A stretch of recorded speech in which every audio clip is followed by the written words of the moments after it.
Yata nubawa doye khani wadat tinti bidana Yami siwa nuyong santo ratinti wa madandi do Tukhan tupati tau dosa Babangking sinabadati Iwa madi gunu bidam Braidan dambanamahi Karaniya mata kudlina Yanta tandam badambi tamesa Teko ususa Tuhususa Tuweso sata Mudunadi mani Tando tekosa Tubarosa Abakisosa Tanauka oti Tandendariosa Nibekosa Abagabo kulitwa nanugedo Nasa kota masre kensi Yina wenyu pare upa wadiyong Dukino wakimino hondu Taba tata wantu duki dada Yekesi bana buddhati Tatawa thawara wanawatita Tigawa yiwa manda Mesima rataka anuka thula Tetawa yiwa adita Yiwa dure watani awi dure Unawa tambuitiwa Taba tata wantu duki dada Napro praniko pita Nati minyita katasina kisi Yaro tenaptiga tinya ninya minyata dukha mesiya Mata yetha niya buddha mayuta Eka buddha manureki Iwam pita babuditu Manetam bawi apari mana Mitinsa taba lokatame Manetam bawi apari mana Oda adosa tiriyesa Atambada awaramata bada Teitan saranitino wa Tiyano yawadata vitamido Itan tadeya detiya pramamitan viharamida mahu Teitin sanupegama tilawadatnina tampano Kamitu winyakita Naisa dukabadiya punaridi Meta Dota Nidita Meta Dota Myaswa Pya Thamodu Yaudo Mula Jati Hando Myaswa Ngaya Dune Dudagwa Winya Jatadwa Riye Tandama Piya Kingwa Chanda Yajam Kamya Dobridiani Apin Lagao Tuma Depia Meta Gamatan Sibian Bongo Nibidoani Apin Lagao Myaswa Pya Nodo Matoboga Hojade Mingla Todo Diwa Mingla Diadogo Netida Lili Sazani Abina Jaja Gundo Dingarama Pandrogon Wikana Sima Meta Pamya Juga Emu Chanda Nuga Duka Kambya Ime Nite Luru Nadu Chikin Nabin Sauni Miye Mepyani Dedi Jilimyena Diga Mamai Mata Nasarabagu Lola Jagu Yadri Hudo Meta Kanju Miu Dwi Wadu siya sejitam bi degala yopatrese nayu puzora pisong jindu yapabi tadi Yata nubawa doye khani wadat tinti bidana Yami siwa nuyong santo ratinti wa madandi do Tukhan tupati tau dosa Babangking sinabadati Iwa madi gunu bidam Braidan dambanamahi Karaniya mata kudlina Yanta tandam badambi tamesa Teko ususa Tuhususa Tuweso sata Mudunadi mani Tando tekosa Tubarosa Abakisosa Tanauka oti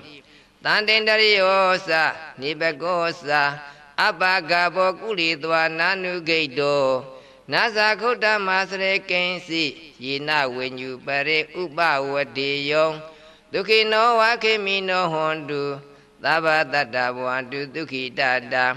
Yekesi bana buddhati Tatawa thawara wanawatita Tigawa yiwa manda Mesima rataka anuka thula Tetawa yiwa adita Yiwa dure watani awi dure Unawa tambuitiwa Taba tata wantu duki dada Napro praniko pita နာတိမင်ကြီးတာကထာစိနာကိစီယာရောတနာပိကတိညာနိညာမညာတာဒုက္ခမေစီယမာတာယထာနိယံဗုဒ္ဓမာယုတာဧကဗုဒ္ဓမနုရေခေဧဝံပိသဗ္ဗဗုတေတုမာနတံဘာဝိအပရိမာဏံမေတ္တင်္စသဗ္ဗလောကသမေမာနတံဘာဝိအပရိမာဏံဩဒံအဒောဇာတိရိယေသအတံပါဒံအဝရမတပတံဒိဋ္ဌံစရဏိသိနောဝတယနောယဝတ္တတဝိတမိတ်တောဣတံတတေယဒိဋ္ဌိယပရမမိတံဝိဟာရမိဒမာဟုဒိဋ္ဌိသနုပကမသီလဝတ္တနိနတံပန္နောကာမေတုဝိနယခိတံနာယိဇာတုကပ္ပတိယပုနာရိတိမေတ္တသုတ်တံနေတိတမေတ္တသုတ်တံမြတ်စွာဘုရားထာမောသူရောက်တော်မူလာကြသည့်ယဟန်တော်များစွာ900တို့နှင့်အတူတကွဝိနည်းကြတတ္တဝါတွေရဲ့တန်တံမှာဘေးရန်ကင်းကွာချမ်းသာရာကြောင့်ကောင်းမြတ်သောပရိတရားနေအဖြင့်၎င်းထိုမှတည်းဖျားမေတ္တာကမ္မထံစီပြန်ပုံကိုနိဗ္ဗေသောအနိအဖြင့်၎င်းမြတ်စွာဘုရားနှုတ်တော်မှာထုတ်ဖော်ကဟောကြားတဲ့မင်္ဂလာသုတ်တော်သီဝမင်္ဂလာတရားတော်ကိုနေတိတံလေးလေးစားစားနေအဖြင့်နာကြားကြကုန်သောသင်္ကာရမပေါင်းတော်ကောင်းတို့ခန္ဓာစဉ်မှာမေတ္တာပွားများကျူးကောက်အိမ်မူချမ်းသာနိုးကဒုက္ခကောင်းပြိမဲ့နှစ်သက်လူတို့နတ်တို့ချေခင်နတ်ပင်ဆောင်နေမိရမပြည့်ညီသက်တည်ကြီးကြည်လင်မျက်နှာဒီကမမိုင်းပြမတိုင်သက်7ပါးကိုလိုလာကြကုန်ရသည်ဟုသောမေတ္တာကောင်းကျိုးအမျိုးမျိုးတွေပွားတူစေရန်စေကြည်တံပြီးတကလရောဖတ်တရေစေနာယုပူဇော်ရာပြည်ဆုံးခြင်းသို့ရောက်ပါပြီတည်းယတနုဘဝတောယေခဏိဝဒတ်တင်တိဘိဒနာယမိစေဝနုယုံစံတောရတိန်တိဝမတန္တိတောဒုက္ခံသုပတိသုတ်တောသပါပံကိဉ္စီနပတတိဧဝမာတိကုဏုပိတံပရိဒံတံပနာမဟိကရဏီယမတ္ထကုသလေနယန္တတန္တံပဒံပိသမေသသက္ကောဥစုသသူဟုစုသသူဝေသောသတ္တမုဒုနတိမာနိတန္တောတကောသသူပရောသအပကိသောသတန္လာဥကဟုတ်တိတန္တင်တရိယောသနိဘကောသအပဂဘောကုလိသွာနာနုဂိတောနာဇာခုတ္တမစရေကိဉ္စီယေနဝိညုပရေဥပဝတေယောဒုခိနောဝခေမိနောဟွန်တုသဗ္ဗတတ္တဘဝန္တုဒုခိတတံယေကေစီပါဏဗုဒ္ဓတိတတဝါထာဝရဝနဝတိတာဒီဃဝယေဝမန္တာမေစီမာရတကအနုကထုလာဒိဋ္ဌဝယေဝအဒိဋ္ဌာယေဝဒုရေဝတန္တိအဝိဒုရေဝန္ဒဝသံပွေတိဝသဗ္ဗတတ္တဝန္တုဒုခိတတံနာပရောပရဏိကုပေထနာတိမင်ကြီးတာကထာစိနာကိစီယာရောတနာပိကတိညာနိညာမညာတာဒုက္ခမေစီယမာတာယထာနိယံဗုဒ္ဓမာယုတာဧကဗုဒ္ဓမနုရေခေဧဝံပိသဗ္ဗဗုတေတုမာနတံဘာဝိအပရိမာဏံမေတ္တင်္စသဗ္ဗလောကသမေမာနတံဘာဝိအပရိမာဏံဩဒံအဒောဇာတိရိယေသအတံပါဒံအဝရမတပတံဒိဋ္ဌံစရဏိသိနောဝတယနောယဝတ္တတဝိတမိတ်တောဣတံတတေယဒိဋ္ဌိယပရမမိတံဝိဟာရမိဒမာဟုဒိဋ္ဌိသနုပကမသီလဝတ္တနိနတံပန္နောကာမေတုဝိနယခိတံနာယိဇာတုကပ္ပတိယပုနာရိတိမေတ္တသုတ်တံနေတိတမေတ္တသုတ်တံမြတ်စွာဘုရားထာမောသူရောက်တော်မူလာကြသည့်ယဟန်တော်များစွာ900တို့နှင့်အတူတကွဝိနည်းကြတတ္တဝါတွေရဲ့တန်တံမှာဘေးရန်ကင်းကွာချမ်းသာရာကြောင့်ကောင်းမြတ်သောပရိတရားနေအဖြင့်၎င်းထိုမှတည်းဖျားမေတ္တာကမ္မထံစီပြန်ပုံကိုနိဗ္ဗေသောအနိအဖြင့်၎င်း မြတ်စွာဘုရားနှုတ်တော်မှာထုတ်ဖော်ကဟောကြားတဲ့မင်္ဂလာသုတ်တော်သီဝမင်္ဂလာတရားတော်ကိုနေတိတံလေးလေးစားစားနေအပြင်နာကြကြကုန်သောသင်္ဃာရမပေါင်းတော်ကောင်းတို့ခန္ဓာစဉ်မှာမေတ္တာပွားများကျူးကောက်အိမ်မူချမ်းသာနိုးကဒုက္ခကောင်းပြိုင်မဲ့နှစ်သက်လူတို့နတ်တို့ချေခင်နတ်ပင်ဆောင်နေမိရမပြည့်ညီသက်တည်ကြီးကြည်လင်မျက်နှာဒီကမမိုင်းပြမတိုင်သော7ပါးကိုလိုလာကြကုန်ရသည်ဟုသောမေတ္တာကောင်းကျိုးအမျိုးမျိုးတွေပွားတူစေရန်စေရည်တံပြည်တကလာရောဖတ်တရေစေနာယုပူဇော်ရာပြည်ဆုံးခြင်းသို့ရောက်ပါပေတည်းယတနုဘဝတောယေခဏိဝဒတ်တင်တိဘိဒနာယမိစေဝနုယုံစံတောရတင်တိဝမတန္တိတောဒုက္ခံသုပတိသုတ်တောသပါပံကိဉ္စီနပတတိဧဝမာတိကုဏုပိတံပရိဒံတံပနာမဟိကရဏီယမတ္ထကုသလေနယန္တတန္တံပဒံပိသမေသသက်ကောဥစုသသူဟုစုသသူဝေသောသတ္တမုဒုနာတိမာနိတန္တုတကောသသူပရောသအပကိသောသတန္လာဥကဟုတ်တိတန်တင်တရိယောသနိဘကောသအပကဘောကုလိတဝနာနုဂိတောနာဇာခုတ္တမစရေကိဉ္စီယေနဝိညုပရိဥပဝတိယောဒုက္ခိနောဝခေမိနောဟွန်တုသဗ္ဗတတ္တဘဝန္တုဒုက္ခိတတံယေကေစီပါဏဗုဒ္ဓတိတတဝါထာဝရဝနဝတိတာဒီဃဝယေဝမန္တာမေစီမာရတကအနုကထုလာဒိဋ္ဌဝယေဝအဒိဋ္ဌာယေဝဒုရေဝတန္တိအဝိဒုရေဝုဏဝသံပွေတိဝသဗ္ဗတတ္တဝန္တုဒုက္ခိတတံနပရောပရဏိကုပေထနာတိမညိတာကထာစိနကိစီ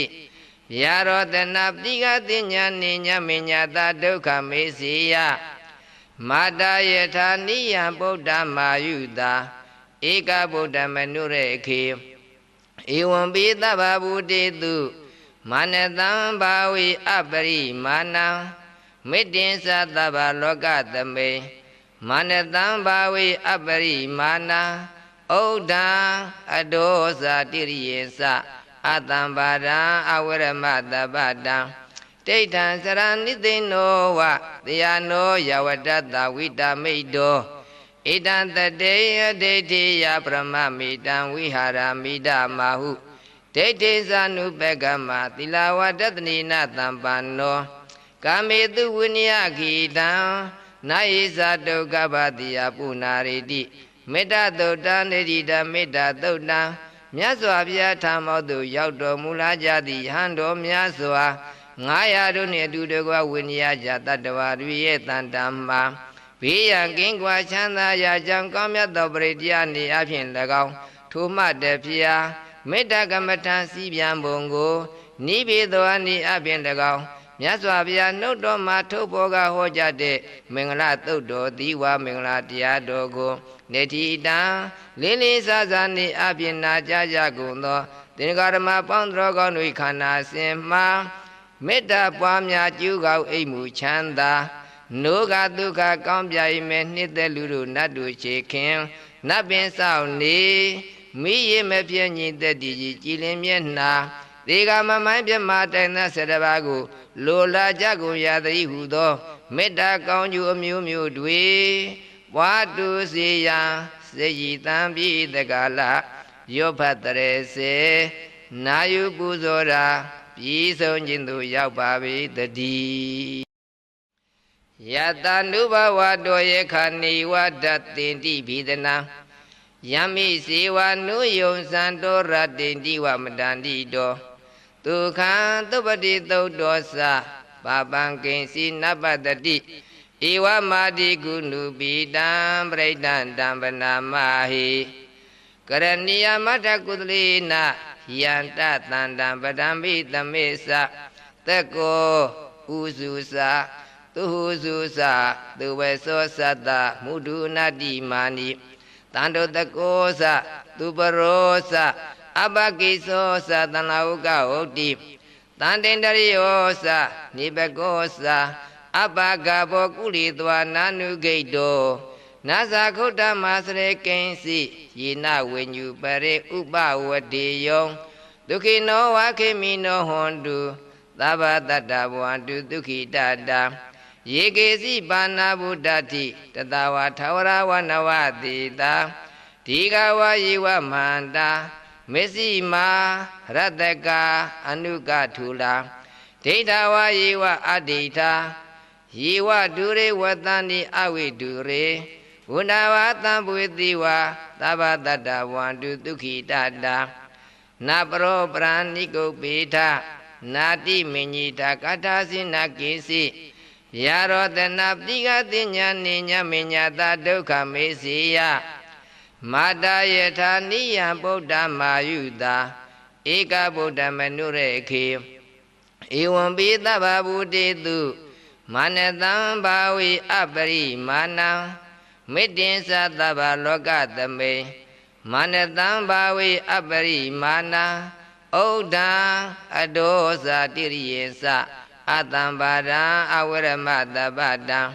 ဒိဋ္ဌံစရဏိသိနောဝတေယနောယဝတ္တတဝိတမိတ်တောဣတံတတေယဒိဋ္ဌိယပရမမိတံဝိဟာရမိဒမာဟုဒိဋ္ဌိသနုပကမသီလဝတ္တနိနတံပန္နောကာမေတုဝိနယခိတံနာယိဇာဒုက္ခပတိယပုနာရိတိမေတ္တသုတ်တံနေတိတမေတ္တသုတ်တံမြတ်စွာဘုရားထာမောသို့ရောက်တော်မူလာကြသည့်ယဟန်တော်များစွာ900တို့နှင့်အတူတကွဝိနည်းကြတတ္တဝါတွေရဲ့တန်တံမှာဘေးရန်ကင်းကွာချမ်းသာရာကြောင့်ကောင်းမြတ်သောပရိတရားနေအဖြင့်၎င်းထိုမှတည်းဖျားမေတ္တာကမ္မထံစီပြန်ပုံကို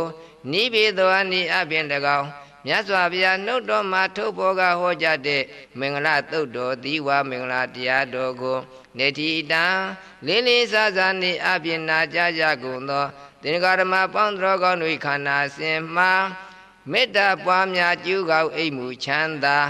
နိုးကဒုက္ခကောင်းပြိမဲ့နှစ်သက်လူတို့နတ်တို့ချေခင်နတ်ပင်ဆောင်နေမိရမပြည့်ညင်သက်တည်ကြီးကြည်လင်မျက်နှာဒီကမမိုင်းပြမတိုင်သက်7ပါးကိုလိုလာကြကုန်ရသည်ဟုသောမေတ္တာကောင်းကျိုးအမျိုးမျိုးတွေပွားတူစေရန်စေရည်တံပြည်တကလရောဖတ်တရေစေနာယုပူဇော်ရာပြည်ဆုံးခြင်းသို့ရောက်ပါပြီတည်းယတနုဘဝတောယေခဏိဝဒတ်တင်တိဘိဒနာယမိစေဝနုယုံစံတောရတိန်တိဝမတန္တိတောဒုက္ခံသုပတိသုတ်တောသပါပံကိဉ္စီနပတတိဧဝမာတိကုဏုပိတံပရိဒံတံပနာမဟိကရဏီယမတ္ထကုသလေနယန္တတန္တံပဒံပိသမေသသက္ကောဥစုသသူဟုစုသသူဝေသောသတ္တမုဒုနတိမာနိတန္တောတကောသသူပရောသအပကိသောသတန္လာဥကဟုတ်တိတန်တင်တရိယောသ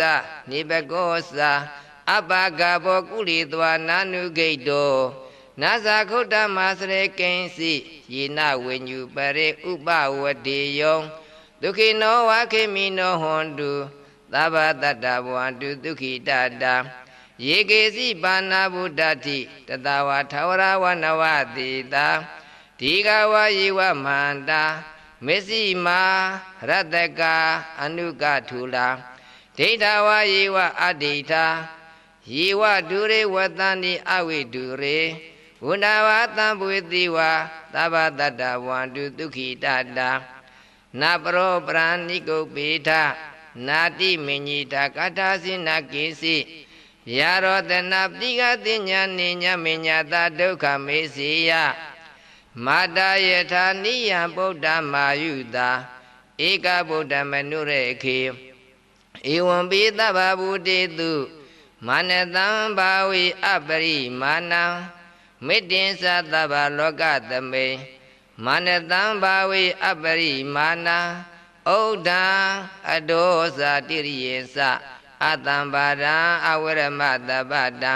ဒ တိဋ္ဌံစရဏိသိနောဝတရားနောယဝတ္တဝိတမိတ်တောဣတံတတေယဒိဋ္ဌိယပရမမိတံဝိဟာရမိဒမာဟုဒိဋ္ဌိသနုပကမသီလဝတ္တနိနသံပန္နောကာမေတုဝိနယခိတံနာယိသတုကပ္ပတိယပုနာရိတိမေတ္တသုတ်တံနေတိတမေတ္တသုတ်တံမြတ်စွာဘုရားထာမောသို့ရောက်တော်မူလာကြသည့်ယဟန်တော်များစွာ900တို့နှင့်အတူတကွဝိနည်းကြတတ္တဝါတွေရဲ့တန်တမ်းမှာဘေးရန်ကင်းကွာချမ်းသာရာကြောင့်ကောင်းမြတ်သောပရိတရားနေအဖြစ်၎င်းထိုမှတည်းဖျားမေတ္တာကမ္မထံစီပြန်ပုံကိုနိဗ္ဗေသောအနေအဖြစ်၎င်းမြတ်စွာဘုရားနှုတ်တော်မှာထုတ်ဖော်ကဟောကြားတဲ့မင်္ဂလာသုတ်တော်သီဝမင်္ဂလာတရားတော်ကိုနေတိတံလေးလေးစားစားနေအဖြစ်နာကြားကြကုန်သောသင်္ဃာရမပေါင်းတော်ကောင်းတို့ခန္ဓာစဉ်မှာမေတ္တာပွားများကျူးကောက်အိမ်မူချမ်းသာနိုးကဒုက္ခကောင်းပြိုင်မဲ့နှစ်သက်လူတို့နတ်တို့ချေခင်နတ်ပင်ဆောင်နေမိရမပြည့်ညီသက်တည်ကြည်လင်မျက်နှာ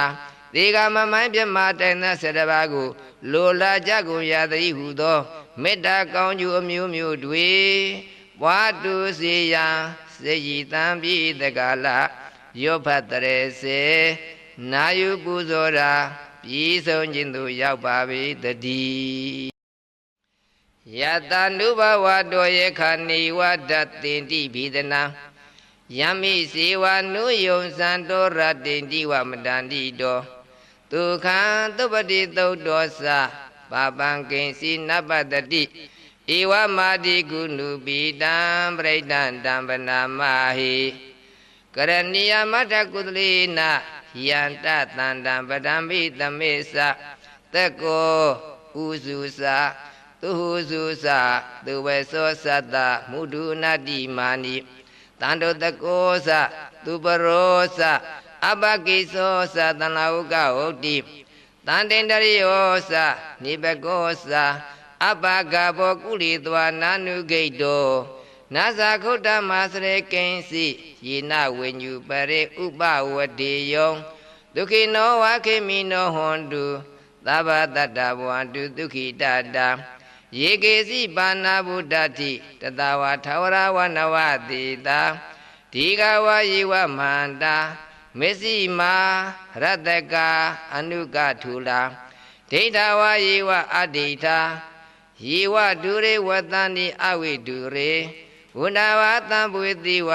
သဗ္ဗတတ္တဝန္တုဒုက္ခိတတံနပရောပရဏိကုပေထနာတိမညိတာကထာစိနကိစီယာရောတနာပိကတိညာနိညာမညာတာဒုက္ခမေစီယ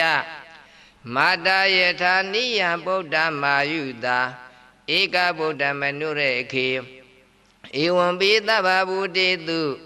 မာနတံဘာဝိအပရိမာဏံမေတ္တင်္စသဗ္ဗလောကသမေမာနတံဘာဝိအပရိမာဏံဩဒံအဒောဇာတိရိယေသအတံပါဒံအဝရမတပတံ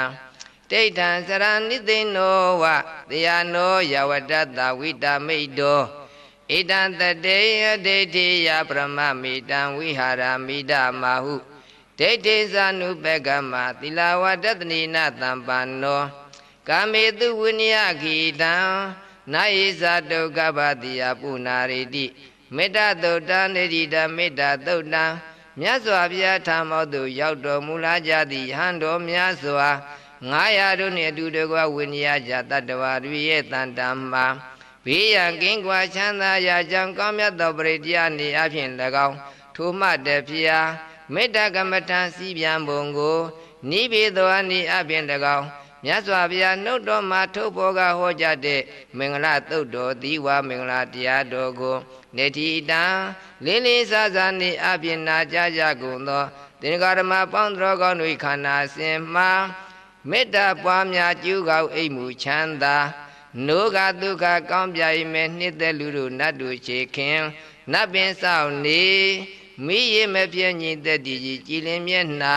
ဒီကမမိုင်းပြမတိုင်သော7ပါးကိုလိုလာကြကုန်ရသည်ဟုသောမေတ္တာကောင်းကျိုးအမျိုးမျိုးတွေပွားတူစေရန်စေရည်တံပြည်တကလယောဖတ်တရေစေ နာယူပူဇော်တာပြီးဆုံးခြင်းသို့ရောက်ပါပေတည်းယတနုဘဝတောယေခဏိဝဒတ်တင်တိဘိဒနာယမိစေဝနုယုံစံတောရတိန်တိဝမတန္တိတောဒုက္ခံသုပတိသုတ်တောသပါပံကိဉ္စီနပတတိဧဝမာတိကုဏုပိတံပရိဒံတံပနာမဟိကရဏီယမတ္ထကုသလေနယန္တတန္တံပဒံမိသမေသသက္ကောဥစုသသူဟုစုသသူဝေသောသတ္တမုဒုနာတိမာနိတန္တုတကောသသူပရောသအပကိသောသတနာဥကဟုတ်တိတန္တင်တရိယောသနိဘကောသအပကဘောကုလိတဝနာနုဂိတောနာဇာခုတ္တမစရေကိဉ္စီယေနဝိညုပရေဥပဝတေယောဒုက္ခိနောဝခေမိနောဟွန်တုသဗ္ဗတတ္တဘဝန္တုဒုက္ခိတတံယေကေစီပါဏဗုဒ္ဓတိတတဝါထာဝရဝနဝတိတာဒီဃဝယေဝမန္တာမေစီမာရတကာအနုကထုလာဒိဋ္ဌဝယေဝအဒိဋ္ဌာယေဝဒုရေဝတန္တိအဝိဒုရေဝန္ဒဝသံပွေတိဝသဗ္ဗတတ္တဝန္တုဒုက္ခိတတံနာပရောပရဏိကုပေထနာတိမညိတာကထာစိနကိစီယာရောတနာပိကတိညာနိညာမညာတာဒုက္ခမေစီယ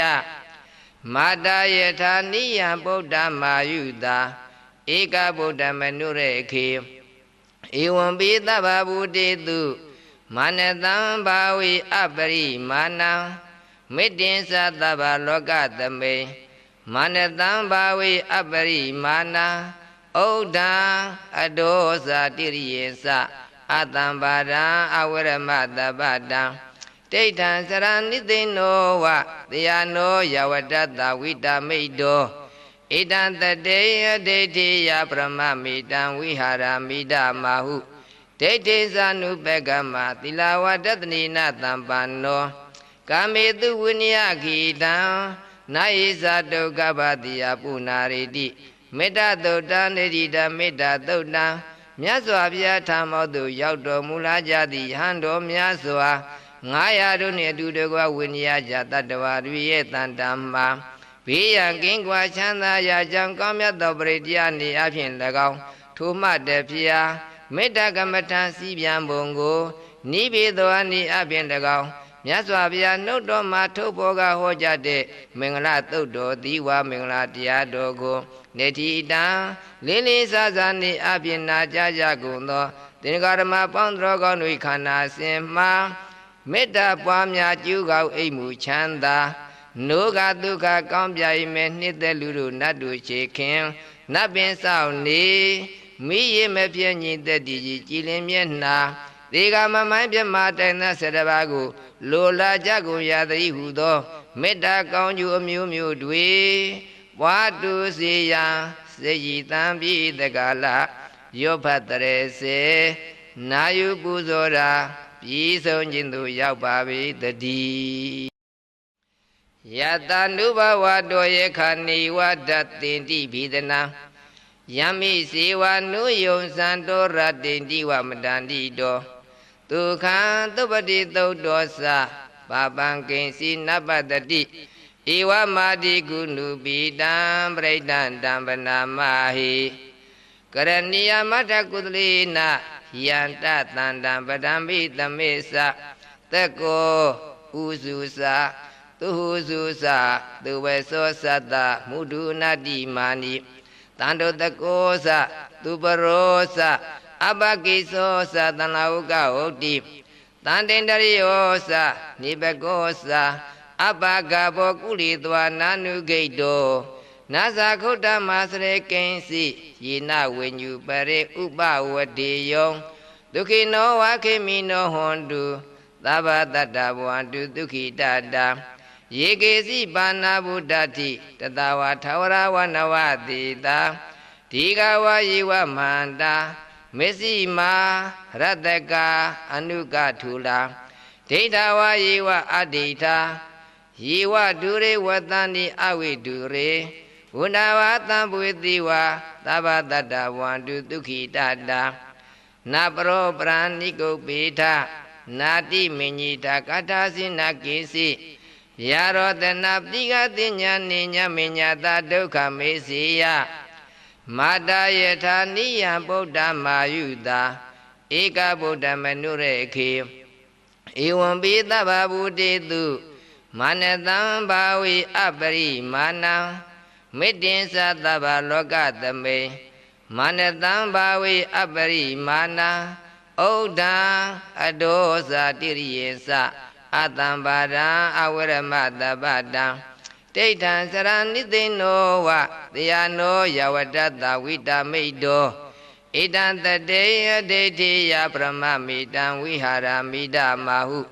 ဒိဋ္ဌိသနုပကမသီလဝတ္တနိနတံပန္နောကာမေတုဝိနယခိတံနာယိသတုကပ္ပတိယပုနာရိတိမေတ္တသုတ်တံနေတိတမေတ္တသုတ်တံမြတ်စွာဘုရားထာမောသို့ရောက်တော်မူလာကြသည့်ယဟန်တော်များစွာ900တို့နှင့်အတူတကွဝိနည်းကြတတ္တဝါတွေရဲ့တန်တမ်းမှာဘေးရန်ကင်းကွာချမ်းသာရာကြောင့်ကောင်းမြတ်သောပရိတရားနေအဖြစ်၎င်းထိုမှတည်းဖျားမေတ္တာကမ္မထံစီပြန်ပုံကိုနိဗ္ဗေသောအနိအဖြစ်၎င်းမြတ်စွာဘုရားနှုတ်တော်မှာထုတ်ဖော်ကဟောကြားတဲ့မင်္ဂလာသုတ်တော်သီဝမင်္ဂလာတရားတော်ကိုနေတိတံလေးလေးစားစားနေအပြင်နာကြကြကုန်သောသင်္ဃာရမပေါင်းတော်ကောင်းတို့ခန္ဓာစဉ်မှာမေတ္တာပွားများကျူးကောက်အိမ်မူချမ်းသာနိုးကဒုက္ခကောင်းပြိုင်မဲ့နှစ်သက်လူတို့နတ်တို့ချေခင်နတ်ပင်ဆောင်နေမိရမပြည့်ညီသက်တည်ကြည်လင်မျက်နှာဒီကမမိုင်းပြမတိုင်သော7ပါးကိုလိုလာကြကုန်ရသည်ဟုသောမေတ္တာကောင်းကျိုးအမျိုးမျိုးတွေပွားတူစေရန်စေရည်တံပြည်တကလာရောဖတ်တရေစေနာယုပူဇော်ရာပြည်ဆုံးခြင်းသို့ရောက်ပါပေတည်းယတနုဘဝတောယေခဏိဝဒတ်တင်တိဘိဒနာယမိစေဝနုယုံစံတောရတင်တိဝမတန္တိတောဒုက္ခံသုပတိသုတ်တောသပါပံကိဉ္စီနပတတိဧဝမာတိကုဏုပိတံပရိဒံတံပနာမဟိကရဏီယမထကုသလေနယန္တတန္တံပဒံပိသမေသသက္ကောဥစုသသူဟုစုသသူဝေသောသတ္တမုဒုနာတိမာနိတန္တောတကောသသူပရောသအပကိသောသတန္လာဥကဟုတ်တိ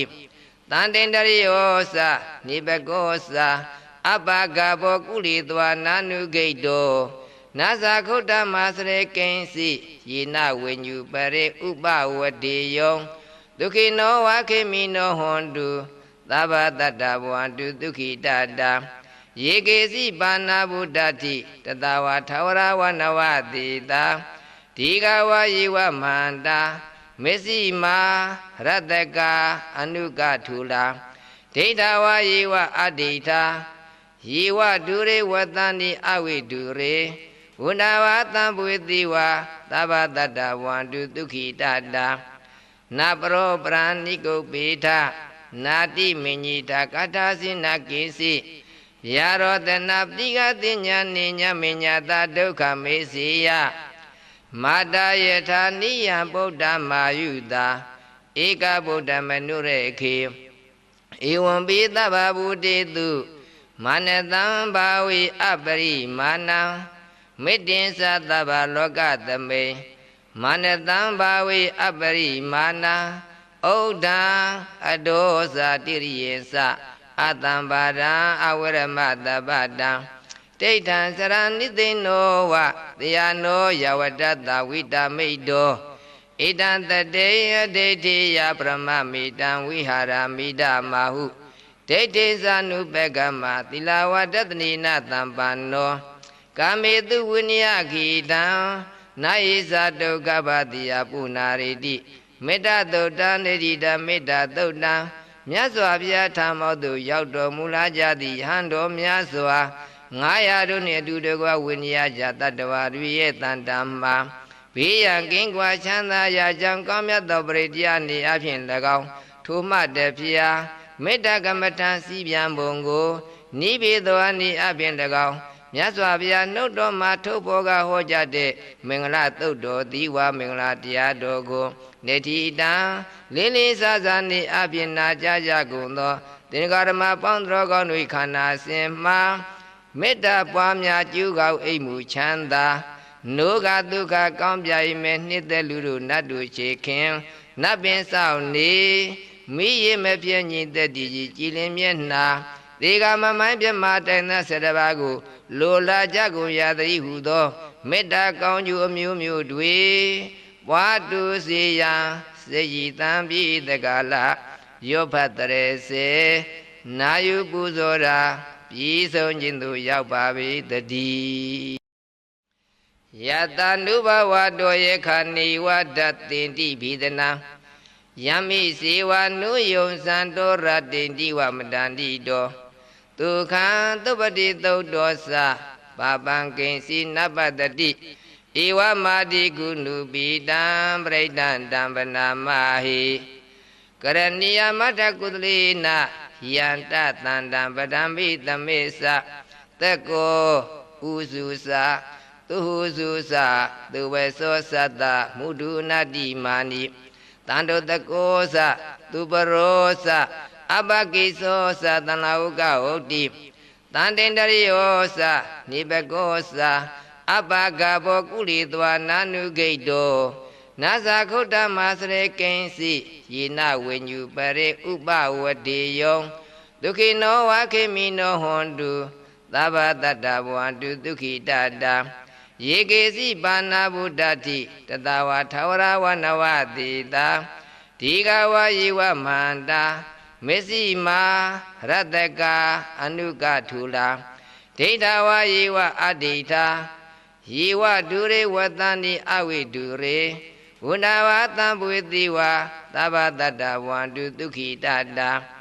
နာပရောပရဏိကုပေထနာတိမညိတာကထာစိနာကိစီယာရောတနာပိကတိညာနိညာမညာတာဒုက္ခမေစီယမာတာယထာနိယံဗုဒ္ဓမာယုတာဧကဗုဒ္ဓမနုရေခေဧဝံပိသဗ္ဗဗုတေတုမာနတံဘာဝိအပရိမာဏံမေတ္တင်္စသဗ္ဗလောကသမေမာနတံဘာဝိအပရိမာဏံဩဒံအဒောဇာတိရိယေသအတံပါဒံအဝရမတပတံဒိဋ္ဌံစရဏိသိနောဝတေယနောယဝတ္တတဝိတမိတ်တောဣတံတတေယဒိဋ္ဌိယပရမမိတံဝိဟာရမိဒမာဟုဒိဋ္ဌိသနုပကမသီလဝတ္တနိနတံပန္နောကာမေတုဝိနယခိတံနာယိဇာဒုက္ခပတိယပုနာရိတိမေတ္တသုတ်တံနေတိတမေတ္တသုတ်တံမြတ်စွာဘုရားထာမောသို့ရောက်တော်မူလာကြသည့်ယဟန်တော်များစွာ900တို့နှင့်အတူတကွဝိနည်းကြတတ္တဝါတွေရဲ့တန်တမ်းမှာဘေးရန်ကင်းကွာချမ်းသာရာကြောင့်ကောင်းမြတ်သောပရိတရားနေအဖြင့်၎င်းထိုမှတည်းဖျားမေတ္တာကမ္မထံစီပြန်ပုံကိုနိဗ္ဗေသောအနိအဖြင့်၎င်းမြတ်စွာဘုရားနှုတ်တော်မှာထုတ်ဖော်ကဟောကြားတဲ့မင်္ဂလာသုတ်တော်သီဝမင်္ဂလာတရားတော်ကိုနေတိတံလေးလေးစားစားနေအပြင်နာကြကြကုန်သောသင်္ကာရမပေါင်းတော်ကောင်းတို့ခန္ဓာစဉ်မှာမေတ္တာပွားများကျူးကောက်အိမ်မူချမ်းသာနိုးကဒုက္ခကောင်းပြိမဲ့နှစ်သက်လူတို့နတ်တို့ချေခင်နတ်ပင်ဆောင်နေမိရမပြည့်ညင်သက်တည်ကြည်လင်မျက်နှာဒီကမမိုင်းပြမတိုင်သော7ပါးကိုလိုလာကြကုန်ရသည်ဟုသောမေတ္တာကောင်းကျိုးအမျိုးမျိုးတွေပွားတူစေရန်စေရည်တံပြည်တကလာရောဖတ်တရေစေနာယုပူဇော်ရာပြည်ဆုံးခြင်းသို့ရောက်ပါ၏တည်း